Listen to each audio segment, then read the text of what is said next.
There is a game being played. It's an exciting game. It's a dangerous game. It's a highly profitable game. It's a game of very few players. It's a game played by gamblers. Spin.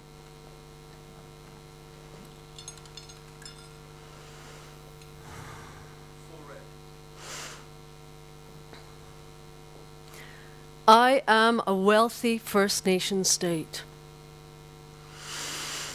We receive thousands of migrant workers. We give millions in international aid. We promote development through transatlantic trade and investment deals.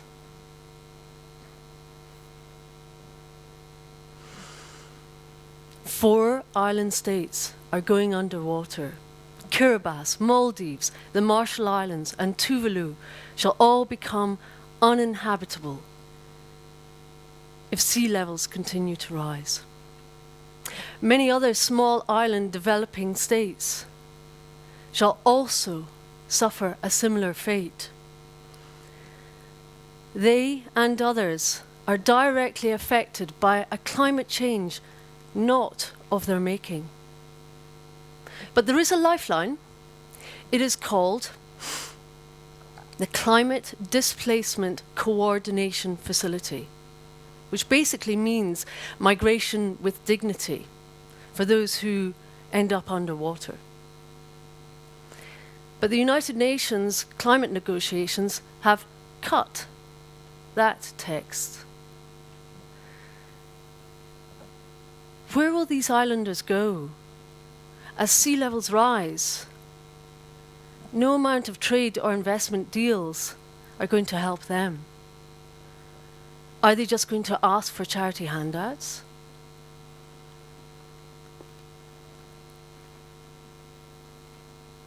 Are they going to die on boats?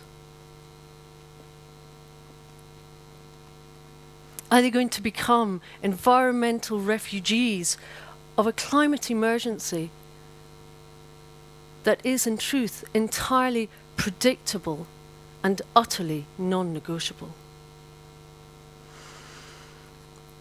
We know the consequences. But currently there is no legal obligation on states to assist territories in times of emergency. This is ecocide by omission. Where there is risk of harm or injury, or worse yet, loss of lives, that arises out of naturally occurring ecocide, states can turn a blind eye. This is loss and damage.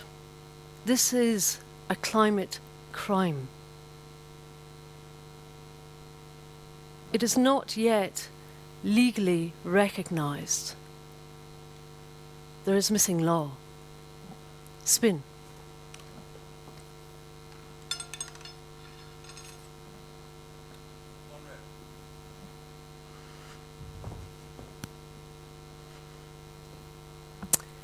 I am a logging company.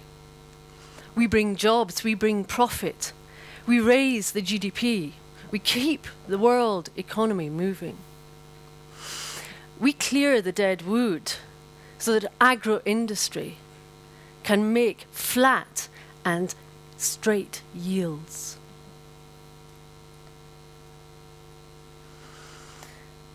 One acre of Amazon is destroyed every second. What does that mean? The size of France has already been deforested. Countless species gone. The livelihoods of indigenous peoples gone. Wisdom and local knowledge of generations all gone. This is cultural ecocide. These forests, they are the lungs of the world, a carbon sink. oxygen generators. But when the lungs of the world catch their breath, this is ecological ecocide. It is not yet legally recognized. There is missing law. Spin.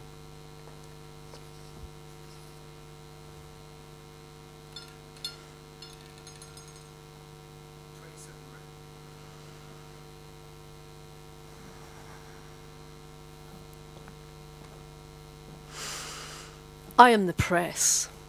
We bring you all the latest. Tragic accidents, disasters, instant news. We understand the world is a dangerous place, and it is our business to keep you informed.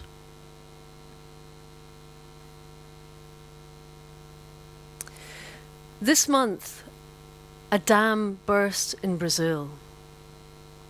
And I received an email just 2 days ago from a friend of mine who's out there. This is what he told me. A river the length running from Glasgow in Scotland down to London is now dead. 62 billion litres of mud filled with toxic metals, all heading for the coast. He said it's a Gulf of Mexico-sized disaster. The press have called it a catastrophic accident. He tells me, in truth, they don't know how many dozens of people have died because the area's been closed down. Communities are having emergency meetings. Citizen aid groups are coming together. Demonstrations are planned, and local councils are taking direct action. Because you see, this river was the main source of their water for everyone that lived there. Yes, the company has been fined $60 million, but for the size of the enormity of what has happened, it's peanuts. Nobody saw this coming. And yet the consequences are significant. Size, duration, impact, the evidence is all there. But without a duty of care, business can continue as before. Lives have been lost, communities destroyed. This is ecocide. It is ecological destruction and the destruction of a way of life. Intended or not, this is ecocide. It is not yet legally recognized. There is missing law. Spin.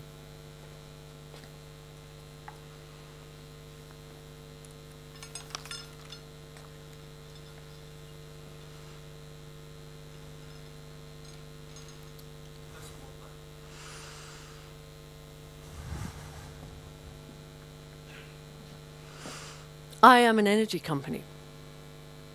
In these days of energy insecurity, we're in the business of keeping your lights on. We employ the world's top experts to protect your life and to keep us warm.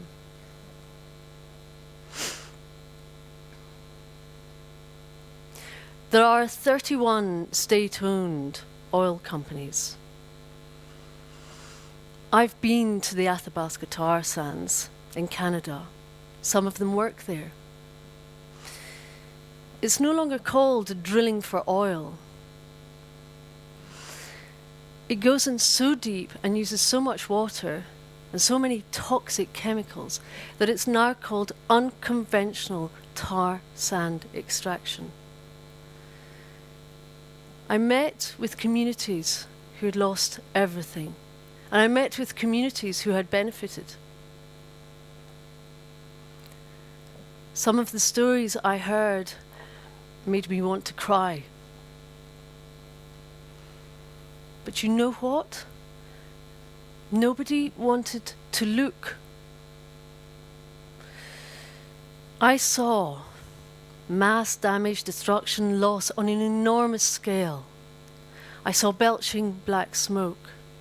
I felt the unseen greenhouse gases that were flowing up into the sky. The wound is so large that it can be seen from space. First Nations have been displaced. Traditional territories have been destroyed.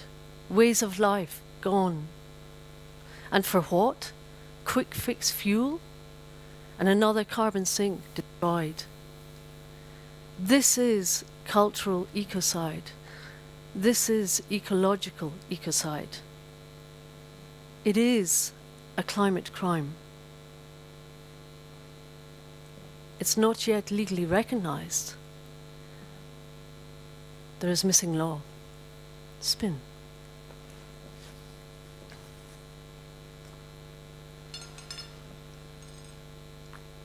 No, enough. No more. Stop. I've had enough. I don't want to play this game anymore. I'm a lawyer, and I'd like to share with you my story. In the last 6 years, I've written 3 books about ecocide law. I've spoken on countless platforms. I've spoken in the United Nations. I've given TED Talks, spoken at universities. I've met with ministers, climate change negotiators. Documentaries have been made. All of that and more brings me right here to this spot today. But look at what is happening here. There is a link between human-caused ecocide and naturally occurring ecocide. As we continue to destroy our Earth with dangerous industrial activity, so our temperatures continue to rise.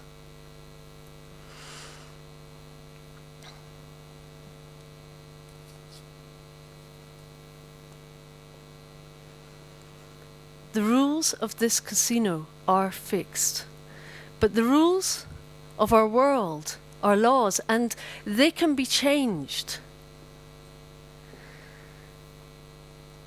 Laws, they can restrict or they can enable. What matters is what they serve. Many of our laws in our world serve property. They're based on ownership. But imagine a law, a universal code that has a higher moral authority. One that is universally understood, of guardianship, not ownership, of care, not profit, of harmony, not harm. Imagine a law that puts people and planet first. Imagine a law that starts with first do no harm. And imagine a law that stops this dangerous game and takes us to a place of safety. What if there was a law that criminalized collective harm? A harm that is so widespread, long-lasting or severe. Well, that law already exists during wartime. It is a disjunctive test, either or, not and that's important. Size or duration or impact. It's set out in the Environmental Modification Convention. So why don't we apply that test during peacetime?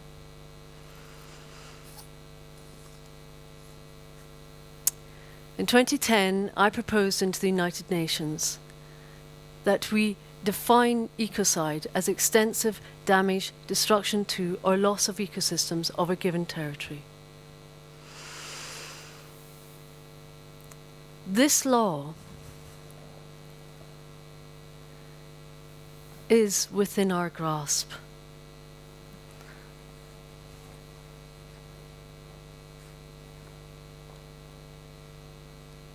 You might say that the earth is in need of a good lawyer. In fact, we're going to need quite a few lawyers to put this law in place fast. Some might say it's an emergency. Every nation in this world can pass emergency laws overnight. And after all, an emergency is just a state of emergence. And something new is emerging here. A space is opening up here. But it's not an empty space. At the casino, these chips represent money. And they are won at the expense of someone else. But in this space here, the chips are already stacked in the favor of something far more important. And that is the creation of a legal duty of care.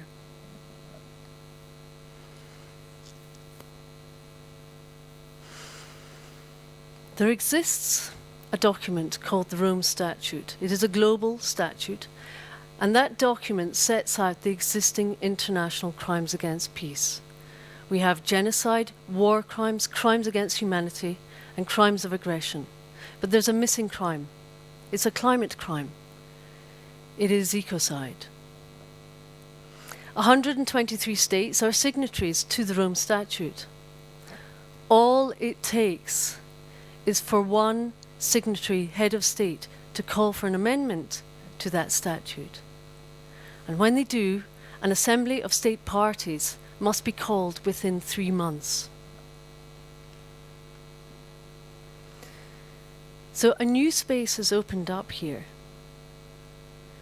The enabling conditions, you might say, are already set.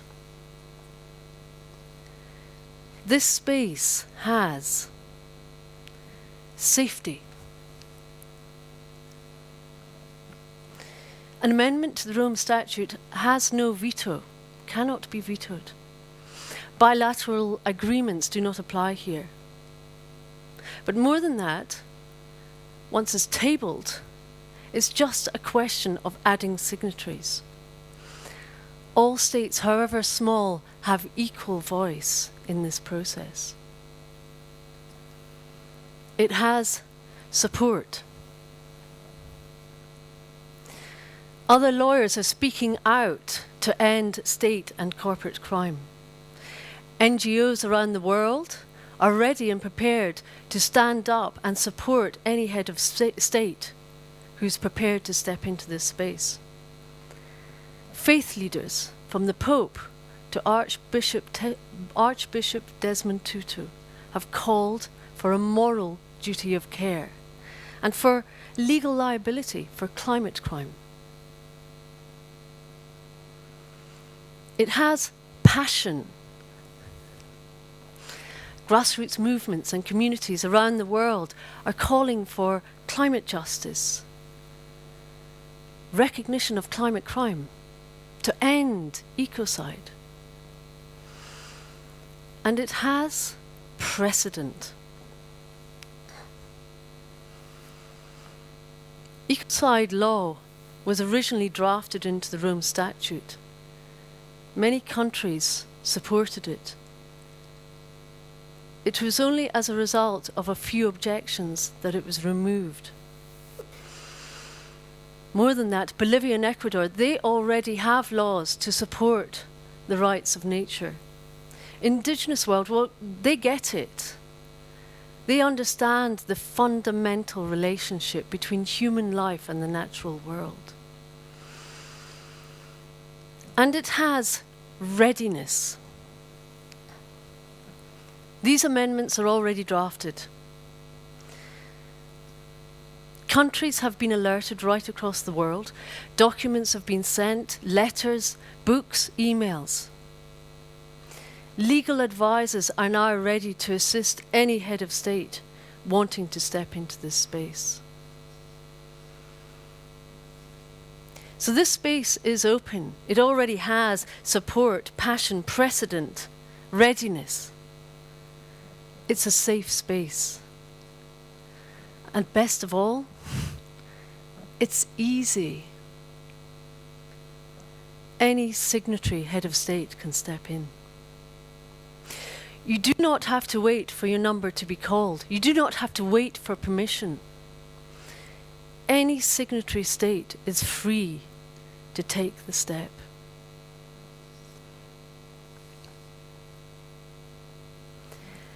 There is a narrative emerging right across the world, right now. And the threads of the narrative, they're popping up everywhere. Climate crime, earth justice, care for the earth, many others. And they tell a story of a world in the midst of a great turning. It is, if you like, a global warming of our hearts. And the exciting thing is, this really does change everything. We are already part of this great turning. From ecocide to equilibrium. We all carry the chips. If you take your right hand and put it down at the right-hand side front of your chair, just underneath there, you'll find yours. Yeah, go on.